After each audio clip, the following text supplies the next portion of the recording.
Mratibu wa shirika la Meru Elderly Initiatives. Lina kituo kiko hapo Kikatiti Surumala, kata ya Kikatiti Surumala. Shirika hili linasimamiwa na kufadhiliwa na shirika la Dorcas Aid International na kanisa la International Evangelism. Tunafanya kazi mbalimbali kwa kuhudumia wazee walioko kwenye kituo na wazee wanaoishi majumbani. Leo ni siku nzuri sana ambayo tunahudumia wazee wetu wa kata ya King'ori, lakini kuna wazee wametoka Ngaji Sosia, Ludonyongiro, King'ori, Malula na Mareu. Leo tunafanya upimaji wa afya, kuangalia afya za wazee wetu. Najua mzee akizeeka afya yake inakuwa inazorota kidogo. Kwa hiyo tunachofanya huwa tunatembea. Tunakuwa na mobile clinic ambayo tunafanya kazi kwa ushirikiano na serikali na ustawi wa jamii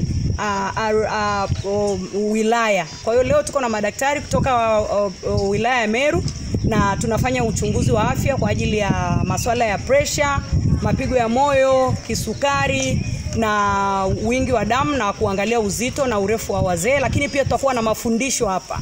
Tutakuwa na mafundisho, wazee watapatiwa semina ya masuala ya afya. Kwa sababu wazee wengi wanaingia kwenye unywaji wa pombe wa kupita kiasi au uvutaji wa sigara au ugoro wa kupita kiasi. Kwa hiyo shirika limeona bora liangalie afya ya mzee. Lakini pia watafundishwa masuala ya afya kwa upande wa chakula. Wapate mlo ulio balanced diet au mlo kamili. Kwa hiyo tuna event hiyo toka asubuhi tuko hapa na wazee wetu kama unavyoona wamehudhuria wa kutosha. Lakini si tu wale wazee waliofadhiliwa, ni wazee hata ambao hawajafadhiliwa. Kama ni mzee na yuko kwenye kata hii, basi ameweza kufika kwa sababu walitangaziwa, wanafika mahali hapa wanaweza kupatiwa huduma hizo kwa leo. Asante. Kuchangia zaidi ya shilingi milioni 700 kwa kuboresha jengo la mama na mtoto pamoja na jengo la mama na mtoto. Ni katika huduma ambazo zimeboreshwa kwa hali ya juu. Na kituo chetu huwa kinahudumia wagonjwa wengi ambao ni wa msamaha sasa, wazee wenye umri kuanzia miaka 60 na kuendelea. Kwa hivyo pia tunashukuru hili shirika la Dorcas kwa kuweza kuwezesha huduma hii ambayo inaendelea kwa kufanya screening ya kuhudumia hawa wazee wenye umri kuanzia miaka 60 na ambao wanakuwa hawana uwezo. Na huduma hii itawasaidia sana wazee, kwa sababu wazee wengi wa jamii huku huwa wanasumbuliwa sana na magonjwa ambayo sio ya kuambukiza, mfano kama pressure, sukari na matatizo mengine.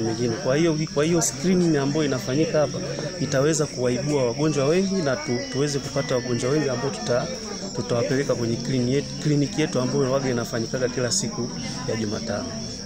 Sawa daktari, labda unazungumzaje kuhusiana na masuala ambayo katika ile matumizi labda ya tumbaku, pombe nini kwa watu wazima, kwa wazee kama katika maeneo haya hususan wa Meru?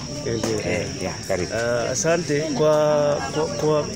Kwa wazee wengi ambao tunahudumia maeneo ya huku wanaonekana ni wazee ambao wanatumia tumbaku kwa kiasi kikubwa sana.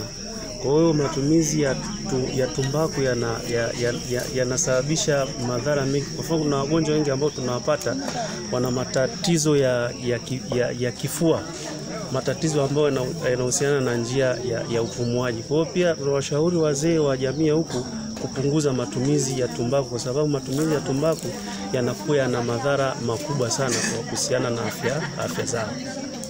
Labda na katika masuala ya pombe.